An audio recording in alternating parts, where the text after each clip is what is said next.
A good teacher can inspire hope, ignite the imagination, and instill a love of learning. So, hello everyone. My name is Srishti Goswami, and today I'll tell you about my own experience of STCL workshop. So, मेरा STCL workshop का experience a kind of sweet and salty था.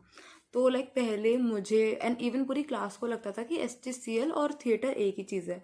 But फिर जैसे ही मैं sir के साथ जुड़ी, मैंने इस फील्ड में और एक्सप्लोर करा, तब मुझे पता चला कि नहीं नहीं, ऐसा नहीं होता. हमें पहले लगता था कि STCL में भी क्या ही है, एक्टिंग ही तो करनी है, सिर्फ परफॉर्मेंस ही तो करना है, ज़्यादा से क्या ही होगा, कहानी सुनाएंगे बस. बट हमें फिर पता चला कि इसमें ऐसा नहीं होता है. इवन हमें कहानी में से भी एजुकेशनल कंटेंट निकालना होता है कि हम उस कहानी से भी क्या सिखा सकते हैं. इवन हमने बहुत सारी चीज़ों को पिरोना सीखा, जैसे कि अपना इंट्रोडक्शन एक रिदमेटिक वे में दिया हमने, और पहेलियाँ डाली, मुहावरे डाले, विलोम शब्द डाले, एन नंबर ऑफ चीज़ें हमने इसमें डाली, इसमें हमने पिरोई है. इवन हम इसमें अपनी मॉरल वैल्यूज़ कैसे शो कर सकते हैं, तो ये सब चीज़ें हमने STCL वर्कशॉप से सीखी. इतना ही नहीं, बल्कि जब हम लोगों को कुछ भी कन्फ्यूजन होती थी इसके रिगार्डिंग कि हमें आगे काम करना कैसे है, हम तो इवन वहीं पर बहुत ज़्यादा कन्फ्यूज हो जाते थे पूरी क्लास की, करना कैसे है, क्या करें, अरे अच्छा ऐसे नहीं है तो. मतलब ये STCL वर्कशॉप और थिएटर में क्या ही डिफरेंस है, हमारा तो सबसे फर्स्ट क्वेश्चन ये था. तो सर ने हमें इसके बारे में समझाया. इवन इतना ही नहीं, सर ने हमें एग्जाम्पल दे के समझाया. जैसे कि सर ने हमें अलीफ लैला का प्लॉट दिया एंड इवन रिपीटेड कॉन्सेप्ट की स्टोरीज भी दिखाई. तो ये सर ने हमारा माइंड ओपन करने के लिए एंड इवन क्लैरिटी के लिए बताया.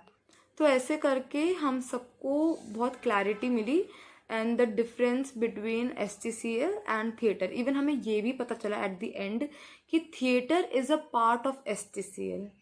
तो अब मेरी जो मैं आपके साथ एक्सपीरियंस करूँगी वो मेरी इंडिविजुअल स्टोरी बनाने का एक्सपीरियंस है.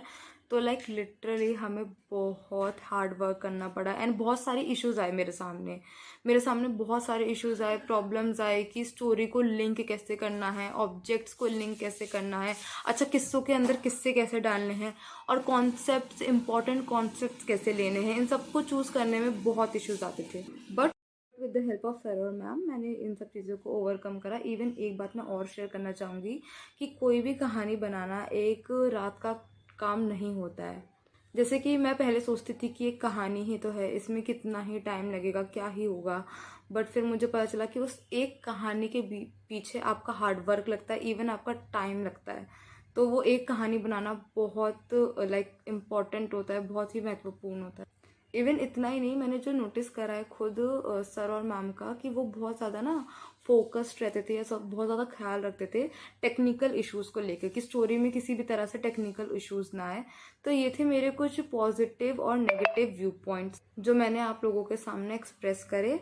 अपार्ट फ्रॉम दिस मैं ये कहना चाहूँगी कि STCL में काम करना, ये अपनी स्टोरी इंडिविजुअल बनाना जो मैंने बनाई, वो बहुत ही हार्ड वर्किंग प्रोसेस है एंड टाइम टेकिंग प्रोसेस है. बट एट द एंड आप उसे इंजॉय ज़रूर करते हैं एंड रिजल्ट बहुत फ्रूटफुल होता है. अब इसमें इतना काम करना था जो कि मैंने कभी सोचा भी नहीं था. मैंने कभी सोचा नहीं था कि मैं इसमें इतना एक्सप्लोर कर सकती हूँ या फिर इसमें इतनी इंटरेस्टिंग चीज़ें भी हैं. बट मैं एक बात ये भी शेयर करना चाहूँगी कि एक बार ऐसा भी हो गया था, एक टाइम ऐसा आ गया था कि जब मैं बहुत डिमोटिवेटेड फील हो गई थी कि मुझसे तो होएगा ही नहीं, मैं तो कर ही नहीं सकती, मुझे कुछ भी नहीं समझ में आता था. बट सर ने मेरा कॉन्फिडेंस बूस्टअप करा. सर ने इवन अपने रिव्यूज़ दे के मेरा कॉन्फिडेंस बढ़ाया कि सृष्टि तुम्हारी कहानी बहुत अच्छी है, बहुत मज़ेदार है, अच्छा बस इसमें ये चीज़ें हैं, उसे चेंज करो. तो इन सब चीज़ों को करके सर ने इवन मेरा कॉन्फिडेंस ही बहुत ज़्यादा बढ़ाया. कभी कभी जब मैं बहुत डिप्रेस हो जाती थी, सर से मुझे आज तक याद है, लास्ट क्लास में मैंने सर से बोला था कि सर मुझसे तो हो ही नहीं रहा, मैं कैसे करूं. तो सर ने मुझे बताया कि कैसे नहीं हो रहा, मैं तुम्हारी मदद करता हूं, तुम जब भी कुछ डाउट आता है तो कॉल करो, मुझे करो या फिर ईशा मैम को करो. और मैंने एक चीज़ और नोटिस करी कि सर अपना टाइम देते भी थे, वो जो कहते थे वो करते भी थे. और हमें कैसे आगे बढ़ा जाए वो भी सर ने सिखाया. इवन मैंने खेल खेल में कहानी बनाना भी सीखा. तो अब बात करते हैं मेरी इंडिविजुअल स्टोरी पे. तो मेरी कहानी का नाम है चोरी से मिली सीख. अब आप सोच रहे होंगे कि चोरी से सीख कैसे मिल सकती है, तो यही एक पॉइंट है जो मेरी कहानी में ट्विस्ट चलाता है। यही एक पॉइंट है जो मेरी कहानी को बाकी सबकी कहानी से यूनिक बनाता है। अब चोरी के ऊपर मैंने और ईशा मैम ने इन पर्टिकुलर बहुत रिसर्च वर्क करा था। हमने नए नए कॉन्सेप्ट्स लाए, उनको पिरोना कैसे है, ये सब बहुत काम करा था इस पे हमने। इसमें हमने पेड़ और पत्तों के कॉन्सेप्ट हमें कैसे डालने हैं, उसमें कैसे ट्विस्ट आना है, स्टोरी को इंटरेस्टिंग कैसे बनानी है। इवन इसमें हमने historical figure that is Gautam Buddha को भी दर्शाया है। फिर हमने बताया है कि चोरी से हमें सीख कैसे मिल रही है, जैसे कि इसमें मैंने 5 किस्से डाले हैं, शेख चिल्ली का, माँ के प्यार का, अकबर बीरबल का, सेठ जी चोरों का और राजा और चोरों का। इस कहानी में मैंने ये दिखाया है कि कैसे मैंने टंग ट्विस्टर्स मॉडिफाई करे हैं। जैसे कि मुझे अभी भी मैं अगर बताऊं तो मुझे इस बारे में हंसी आती है कि पहले जहां पर मैं बिल्कुल कॉन्फिडेंस खो चुकी थी और आज मैं टंग ट्विस्टर्स मॉडिफाई कर रही हूँ, इवन मैं अपनी फ्रेंड्स की हेल्प भी कर रही हूँ। तो इस बारे में सोच सोच के मुझे ना अपने अंदर बहुत कॉन्फिडेंस फील होता है कि मैंने टंग ट्विस्टर्स मॉडिफाई करे हैं on the basis of my किस्से and also on the basis of my story.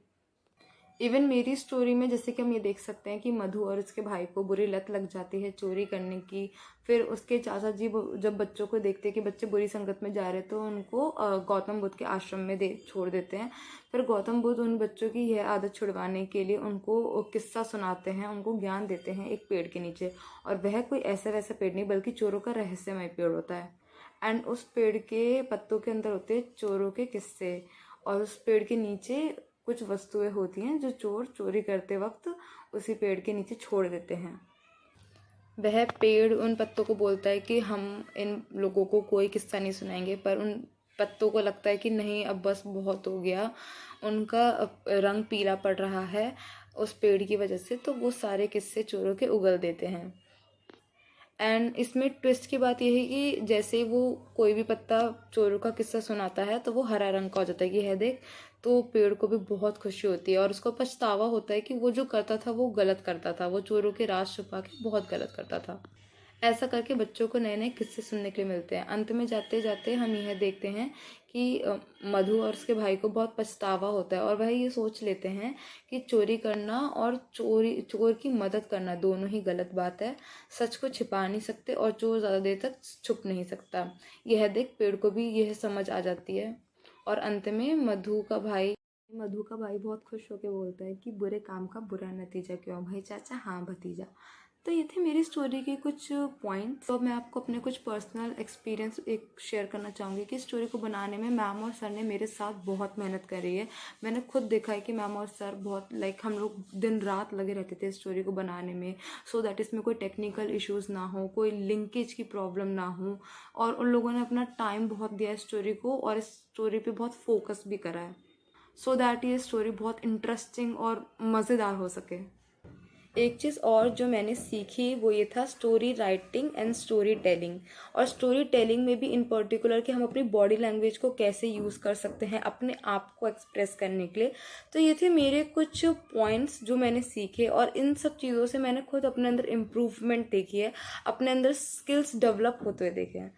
तो ये मेरा एक्सपीरियंस था। Thank you so much.